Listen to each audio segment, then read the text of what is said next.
ഇത് സംബന്ധിച്ച് നമ്മളോട് പ്രതികരിക്കുന്നതിനായി കഴിഞ്ഞ ദിവസങ്ങളിലെല്ലാം അഡ്വക്കേറ്റ് ദീപ ജോസഫ് നമ്മളോടൊപ്പം ചേരുകയുണ്ടായിരുന്നു. ഇന്നും അഡ്വക്കേറ്റ് ദീപ ജോസഫ് നമ്മളോടൊപ്പം ചേരുന്നുണ്ട് ഇതുമായി ബന്ധപ്പെട്ട വിഷയത്തെക്കുറിച്ച് കൃത്യമായ വിവരങ്ങൾ നൽകുന്നതിനായി. അഡ്വക്കേറ്റ് ദീപ ജോസഫ്, ഒരുപക്ഷെ അവരുടെ ഈ പ്രതികരണം, ഞങ്ങൾക്ക് ഇതിന് കഴിയില്ല, ക്ഷമ കൊടുക്കാൻ കഴിയില്ല, ബ്ലഡ് മണി സ്വീകരിക്കാൻ കഴിയില്ല എന്നുള്ള ഒരു പ്രതികരണം എത്രത്തോളം രൂക്ഷമായ ഒരു പ്രതിസന്ധിയിലേക്കാണ് കൊണ്ടുപോകുന്നത്? വളരെയധികം പ്രതിസന്ധിയിലേക്കാണ് നമ്മൾ പ്രതിസന്ധി കൂടെയാണ് നമ്മൾ പോയിക്കൊണ്ടിരിക്കുന്നത്. കാരണം വെറും ആദ്യത്തെ ഒരു സ്റ്റെപ്പ്, അതായത് തുറന്നിരുന്ന ഒരു വാള് അത് ഒരു ഉറയിലിട്ടു എന്ന് മാത്രമേ ഇന്നലത്തെ സ്റ്റേ കൊണ്ട് നമുക്ക് വിചാരിക്കാൻ കഴിയുള്ളൂ. പക്ഷേ അതിലും മോശമായിട്ട് ഇപ്പം വരുന്ന പ്രതികരണങ്ങളും ചാനൽ ചർച്ചകളും ഒക്കെ കൊണ്ടുവരുന്ന ആദ്യം ചെയ്യേണ്ടത് എല്ലാ മീഡിയകളും, ഒരു മീഡിയ എന്നല്ല എല്ലാ മീഡിയകളും ഈ ചർച്ച തൽക്കാല നിമിഷയെ കുറിച്ചുള്ള ചർച്ചകളെല്ലാം നിർത്തിവെക്കേണ്ടത് വളരെ അനിവാര്യമാണ്. നിങ്ങൾ എത്രത്തോളം ഈ ഫോട്ടോയും തലാലിന്റെ ഒപ്പമുള്ള ഫോട്ടോകളും അല്ലെങ്കിൽ ഓരോ വാർത്തകളും കാണിക്കുന്നതനുസരിച്ച് ഇതെല്ലാം അവിടെ ട്രാൻസ്ലേറ്റ് ചെയ്യപ്പെടുകയും അവരുടേതായ രീതിയിൽ അതൊരു വായിച്ചു കേൾക്കുകയും ചെയ്യുന്നുണ്ട്. അപ്പോ തീർച്ചയായും നിമിഷ നിരപരാധിയാണെന്ന് ഞാൻ എങ്ങും പറഞ്ഞിട്ടില്ല. അപരാധിയാണ് നിമിഷ. അപ്പൊ നമ്മളാണ് ശരിക്കും താഴ്ന്നു കൊടുക്കേണ്ടത്. നമുക്ക് വേണ്ടത് മാപ്പാണ് അവരുടെ കയ്യിൽ നിന്നല്ല, നമുക്ക് അവരിൽ നിന്ന് പണം മേടിക്കാനല്ലല്ലോ. അപ്പൊ ഏത് നിമിഷവും അവരെ കുറ്റപ്പെടുത്തിക്കൊണ്ട് അവരിൽ നിന്ന് മാപ്പ് മേടിക്കണം എന്ന് പറഞ്ഞാൽ ആര് തരും? ഇതാണ് ഇന്നത്തെ മീഡിയ ശരിക്കും വളരെ ന്യായീകരിക്കുന്നു. മറ്റു ചിലരെ വളരെ മോശമായിട്ട് തലാലിന്റെ കുടുംബത്തെ കാണുന്നു. അതിലും മോശമായിട്ട് അവരുടെ സിസ്റ്റത്തെയും നമ്മുടെ ഇന്ത്യൻ കൾച്ചറിനെ കുറിച്ച് മോശമായിട്ട് പറഞ്ഞ് നമ്മൾ സമ്മതിച്ചു കൊടുക്കുവോ? അപ്പൊ ഏതൊരു രാജ്യത്തിനും അതിൻ്റെതായ അവരുടെ അഭിമാനമില്ലേ? ആ അഭിമാനത്തെയാണ് ഇവിടെ ചോദ്യം ചെയ്യപ്പെടുന്നത്. അല്ലെങ്കിൽ അവരുടെ രീതികളെയാണ് നമ്മളിവിടെ വളരെ മ്ലേച്ഛമായിട്ട് മോശമായിട്ട് നമ്മൾ ആക്ഷേപിക്കുന്നത്. അപ്പൊ അതൊക്കെ കൊണ്ടുണ്ടാകുന്ന പ്രശ്നങ്ങള് വളരെ വലുതാണ്. അത് നമ്മളാരും പ്രതീക്ഷിക്കുന്നതിനെക്കാട്ടിൽ വലുതാണ് അതിന്റെ പ്രത്യാഘാതം. അങ്ങനെ ഏതെങ്കിലും തരത്തിലുള്ള പ്രതികരണങ്ങൾ അവിടെ നിന്ന് ലഭിച്ചോ? എന്ന് വെച്ചാൽ നമ്മുടെ വാർത്തകൾ കൊണ്ട് അവർക്ക് ഒരു പ്രശ്നമുണ്ടായതായിട്ടും, അതുമല്ലെങ്കിൽ അവർ ഇപ്പോൾ എടുത്തിരിക്കുന്ന ഈ നിലപാട്, ഞങ്ങൾക്ക് മാപ്പ് കൊടുക്കാൻ കഴിയില്ല എന്നുള്ള ആ ഒരു നിലപാടിൽ എന്തെങ്കിലും നമ്മുടെ ഭാഗത്ത് നിന്ന് അങ്ങനെ എന്തെങ്കിലും ഉണ്ടായിട്ടുണ്ട് എന്ന് തോന്നുന്നുണ്ടോ? ഉറപ്പായിട്ടും ഇന്നലെ മുതൽ ചാനലുകൾ ആഘോഷിക്കുകയാണ്. ചാനലുകൾ ശരിക്കും ഇവിടെ ആഘോഷിക്കുന്നത് കാണുമ്പോൾ കേന്ദ്ര സർക്കാർ ഏതെങ്കിലും കാര്യം ഞങ്ങൾ ചെയ്തു എന്ന് പറഞ്ഞ് ഏതെങ്കിലും ചാനലിൽ വന്നത് നിങ്ങൾ കണ്ടോ? സാമുവൽ ജെറോം ഭാസ്കർ ഗ്രാസ് റൂട്ടിൽ വർക്ക് ചെയ്തയാളാണ്. സാമുവൽ എവിടെയെങ്കിലും പറഞ്ഞോ ഇങ്ങനെയൊക്കെ ആയിരുന്നു എന്ന്? കഴിഞ്ഞ ശനിയാഴ്ച വൈകിട്ട് അറിഞ്ഞ രഹസ്യമാണ് നിമിഷയുടെ ഇത് മാറ്റിവെക്കുന്നു എന്നുള്ളത്. ഞങ്ങൾ ആരെങ്കിലും പറഞ്ഞോ? എവിടെയെങ്കിലും ചാനലിനോട് ഞങ്ങൾ സംസാരിച്ചോ? ഞങ്ങൾ ആരും പറഞ്ഞില്ല. വളരെ അതീവ രഹസ്യമായി തന്നെ കഴിഞ്ഞ ശനിയാഴ്ച മുതൽ ശനി, ഞായർ, തിങ്കൾ, ചൊവ്വാഴ്ച, ഇന്നലെയാണ് നമ്മുടെ കയ്യിൽ റിട്ടേൺ പേപ്പർ കിട്ടിയതിന് ശേഷം മാത്രമാണ് സാമുവൽ ആ ന്യൂസ് ബ്രേക്ക് ചെയ്തത്. അതിനുശേഷം നിങ്ങൾ കണ്ടു കാണുമായിരിക്കും, പലരും വാട്ടർമാർക്ക് ഉപയോഗിച്ചും ഒക്കെ ആ ഒറിജിനൽ ഡോക്യുമെന്റിനെ തിരുത്തി അത് അവരുടേതായിട്ടുള്ള പ്രചരണങ്ങൾ നടത്തി. നമുക്ക് ആർക്കും ക്രെഡിറ്റ് ഒന്നും വേണ്ട. ഞാൻ 7 വർഷമായിട്ട് ഞാൻ ഇതിന് പുറകെ കൂടിയിട്ടുണ്ടെങ്കിൽ ആ സ്ത്രീ രക്ഷപ്പെട്ട് ഇന്ത്യൻ മണ്ണിൽ വരണം എന്നുള്ള ഒറ്റ കാരണം കൊണ്ട് മാത്രമാണ് നമ്മൾ അവർക്ക് വേണ്ടിയിട്ട് ഇത്രയും കാര്യങ്ങൾ ചെയ്തത്. ഒരു ക്രെഡിറ്റ് നമ്മൾ ആവശ്യപ്പെടുന്നില്ല. പിന്നെ കേന്ദ്ര സർക്കാരിന്റെ വലിയ ഒരു സപ്പോർട്ട് ഇല്ലാതെ, പ്രിയപ്പെട്ട ജനങ്ങളെ നിങ്ങൾ അറിയണം, കേന്ദ്ര സർക്കാരിന്റെ വലിയ സപ്പോർട്ട് ഇല്ലെങ്കിൽ ഇതുപോലൊരു വലിയ എക്സിക്യൂഷൻ നമുക്ക് മാറ്റിവെക്കാൻ പറ്റില്ല. പക്ഷെ കേന്ദ്ര സർക്കാർ എവിടെയെങ്കിലും ക്ലെയിം ചെയ്തോ? ചെയ്തിട്ടില്ല. കേന്ദ്ര സർക്കാർ ഒരു കാരണവശാലും പറഞ്ഞില്ല ഞങ്ങളാ ചെയ്തതെന്ന് അവർ പറഞ്ഞിട്ടില്ല.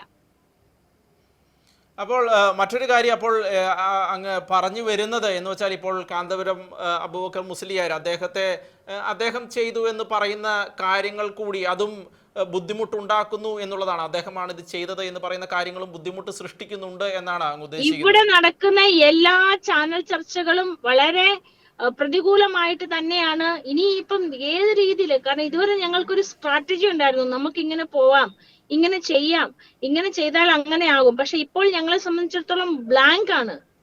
ഇനി എങ്ങനെയാണ് ആ കുടുംബത്തെ സമീപിക്കുന്നത്? അവര് പറഞ്ഞു ഞങ്ങൾക്ക് ഞങ്ങൾക്ക് ബ്ലഡ് ആണ് ആവശ്യം, ബ്ലഡ് മണി അല്ല.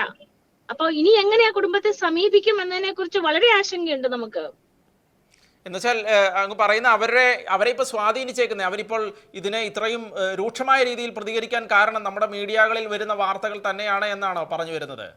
ഉറപ്പായിട്ടും ഇത് കേന്ദ്ര സർക്കാർ പല സമയങ്ങളിൽ നമ്മളോട് പറഞ്ഞിട്ടുള്ള ഒരു കാര്യമാണ്. നിങ്ങള് ഇത് മീഡിയയിൽ, കാരണം നമ്മൾ ആ ഒരു സ്വാതന്ത്ര്യ സമര സേനാനിയെ കുറിച്ചല്ല സംസാരിക്കുന്നത്. ഞാനത് ഉറപ്പിച്ച് വീണ്ടും വീണ്ടും പറയുന്നു. എന്റെ സംസാരങ്ങള്, എന്റെ എഴുത്തുകള്, എന്റെ പോസ്റ്റുകളൊക്കെ നോക്കിയാൽ നിങ്ങൾക്ക് മനസ്സിലാകും. ഞാൻ എപ്പോഴും പറയും, നമ്മൾ നിമിഷയെ ന്യായീകരിച്ച് സംസാരിക്കരുത്, നമ്മൾ തലാലിന്റെ കുടുംബത്തെ കുറ്റപ്പെടുത്തി സംസാരിക്കരുത്, നമ്മൾ അവരുടെ കൾച്ചറിനെ മോശമാക്കരുത്. നമ്മൾ ഇത്രയും, കാരണം എല്ലാ വാർത്തകളും അവർക്കൊരു PR വളരെ വലിയൊരു ഏജൻസി തന്നെയുണ്ട്. ഈ വാർത്തകളെല്ലാം അവർ ട്രാൻസ്ലേറ്റ് ചെയ്ത് അവർ കാണുന്നുണ്ട്. ഇതിപ്പോ നമ്മളാണെങ്കിലും ഇവരുടെയൊക്കെ സ്ഥാനത്ത് നിന്ന് നമ്മളെ തന്നെ ഒന്ന് ചിന്തിച്ചു നോക്കിക്കാൻ. നമ്മളാണെ സമ്മതിക്കുക നമ്മുടെ കുടുംബത്തിൽ നിന്ന് ഒരാൾ കൊല്ലപ്പെട്ടു, ഇനി അതിന്റെ റീസൺ എന്തോ ആവട്ടെ, ന്യായീകരിക്കുന്നില്ല, കുറ്റപ്പെടുത്തുന്നുമില്ല. അപ്പോ നമ്മളാണെ സമ്മതിക്കുവോ? അല്ല, എനിക്ക് തോന്നുന്നു ഇപ്പോൾ നിങ്ങൾ പറഞ്ഞു വന്നു ജെറോം പാസ്റ്റർ അദ്ദേഹം കൃത്യമായിട്ട് ഇടപെട്ടു, നിങ്ങൾ ശനിയാഴ്ച തന്നെ ഇത് അറിഞ്ഞുവെന്ന്. കാരണം അതിനുശേഷമാണ് ഇപ്പോൾ മറ്റുള്ള ആളുകൾ ശനിയാഴ്ച അറിഞ്ഞു എന്നല്ല, ശനിയാഴ്ച അമ്മയും സാമുവൽ ജെറോം ഭാസ്കറും കൂടെ രാവിലെ അവിടുത്തെ സമയം 11 മണിക്ക് മുമ്പായിട്ടാണ് ആപ്ലിക്കേഷൻ കൊടുക്കുന്നത്. ആപ്ലിക്കേഷനിൽ നിമിഷയുടെ എക്സിക്യൂഷൻ ഡേറ്റ് മുന്നോട്ട് മാറ്റണം എന്നതായിരുന്നു നമ്മുടെ ആവശ്യം. ഏതാണ്ട് വൈകിട്ട് നമ്മുടെ ഇന്ത്യൻ ടൈം 8:30-9 മണിയൊക്കെ ആയപ്പോഴേക്കും നമുക്ക് ഹിന്റ് കിട്ടിയിരുന്നു. ചെറിയ രീതിയിൽ ഈ കാര്യങ്ങള് നമ്മള് സക്സസ് ആണ്, നമ്മുടെ മിഷൻ സക്സസ് ആണെന്ന് കിട്ടി. ഞായറാഴ്ച ഞാൻ ഈ പറയപ്പെടുന്ന 5 പേര്, മൂസ മാസ്റ്റർ, ബാബുജി, മൂസ മാസ്റ്റർ, ഞാൻ, സാമുവൽ ആൻഡ് പ്രേമകുമാരി, ഞങ്ങൾ 5 പേരും ഈ കാര്യം അറിഞ്ഞ് ഞങ്ങൾ സംസാരിക്കുകയും ചെയ്തു.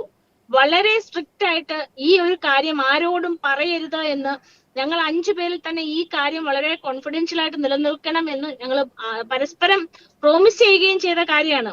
എന്തുകൊണ്ടെന്നാൽ ദിവസങ്ങളായിട്ട് സനയിലേക്ക് നിമിഷയുടെ എക്സിക്യൂഷൻ കാണാൻ ആളുകൾ വന്നുകൊണ്ടിരിക്കുകയാണ്. എന്തുകൊണ്ട് മരിച്ച ഒരാളെ ഏതു നേരവും ഇങ്ങനെ ന്യൂസുകളിൽ കാണിക്കും, നിങ്ങൾ മാറ്റിയും മറിച്ചും ഇത് തന്നെ കാണിക്കുമ്പോൾ അവരിൽ എത്രമാത്രം പ്രകോപനം ഉണ്ടാക്കും. നിങ്ങൾ നിമിഷയെ കാണിക്കുക, എന്തിനാണ് തലാലിനെ കാണിക്കുന്നത്? ഇതൊക്കെയല്ലേ അവരെ പ്രകോപിപ്പിക്കുന്നത്. മറ്റൊരു കാര്യം, നിമിഷയുടെ അമ്മയുടെ ഹർജിയിലാണ് തീരുമാനമുണ്ടായത് എന്ന് പറയുന്നത്, അതെ എന്ന് വെച്ചാൽ അങ്ങനെയാണോ? അമ്മയും സാമുവൽ ജെറോമും ഒന്നിച്ചാണ് ആപ്ലിക്കേഷൻ കൊടുത്തത്. ആ ആപ്ലിക്കേഷൻ കൊടുക്കുന്ന സമയത്ത് നമുക്ക് കേന്ദ്ര ഗവൺമെന്റ് ഒരു ലെറ്റർ വളരെ ആവശ്യമായിരുന്നു. ആ ലെറ്റർ നമുക്ക് കേരള ഗവർണർ വഴിയാണ് നമുക്ക് ആ ലെറ്റർ നമുക്ക് അമിത്ഷാജിയുടെ ഓഫീസിൽ നിന്ന് നമുക്ക് കിട്ടുന്നത്. അതിനുശേഷം മാത്രമാണ് ഇതിന് നമുക്ക് തീർപ്പ് കൽപ്പിച്ച് നമുക്കൊരു പോസിറ്റീവായിട്ടൊരു റെസ്പോൺസ് കിട്ടുന്നത്. അതുകൊണ്ടാണ് ഞാൻ ഒരു പാർട്ടിയുടെയും ഭാഗമല്ല, ഞാനൊരു സംഘടനയുടെയും ഭാഗമല്ല. എന്നിട്ട് ഞാൻ പറയുന്നു, ഇത് കേന്ദ്ര സർക്കാരിന്റെ ഒരു വലിയ സപ്പോർട്ട് നമ്മുടെ കയ്യിൽ ഉണ്ടായിരുന്നത് കൊണ്ടാണ് നമുക്ക് ഇത്രയും ചെയ്യാൻ പറ്റിയത്. ഓക്കെ, വളരെ നന്ദി ഞങ്ങളോട് പ്രതികരിച്ചതിന്. എന്താണെങ്കിലും എനിക്ക് തോന്നുന്നു ഈ വിഷയം കൃത്യമായി അങ്ങ് സൂചിപ്പിച്ചതുപോലെ ഓരോ ആളുകളും അവരുടേതായ രീതിയിൽ അതിനെ ഉപയോഗിക്കുന്നുണ്ട്. ആ ഒരു രീതിയിലാണ് പ്രസൻറ്റ് ചെയ്യുന്നത്. ഇപ്പോൾ അങ്ങ് പറഞ്ഞതുപോലെയാണെങ്കിൽ ഇപ്പോൾ അവിടെയുള്ള ആളുകൾ PRO വർക്ക് നടത്തുന്നവരെല്ലാം അതെല്ലാം കൃത്യമായിട്ട് ഇടകീറി പരിശോധിച്ച് കൊണ്ടാണ് മുന്നോട്ട് പോകുന്നത്. എന്താണെങ്കിലും വരും ദിവസങ്ങളിൽ എന്തൊക്കെ സംഭവിക്കുമെന്നുള്ളത് നമുക്ക് കാത്തിരുന്ന് കാണാം.